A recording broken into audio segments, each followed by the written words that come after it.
Baiklah, Assalamualaikum warahmatullahi wabarakatuh.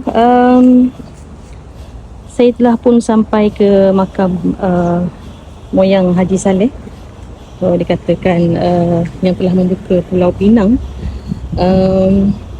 ataupun dengan namanya sebenar ialah Haji Muhammad Saleh, yang mana ada di sini.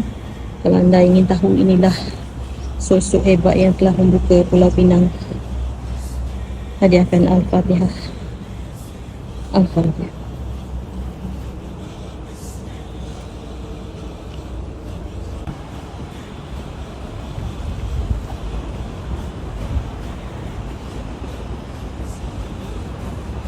Baiklah, sebenarnya kita ziarah di makam ini, dan untuk pengetahuan, ada juga saya dapat tahu yang makam ini ada juga terdiri daripada makam wali-wali.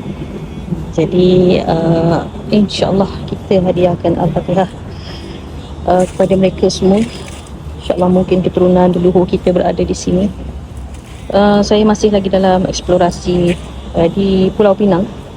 InsyaAllah saya akan naik jerai esok lusa untuk berprogram di sana. Banyak lagi saya akan ceritakan sejarah tentang sejarah Melayu kepada anda semua.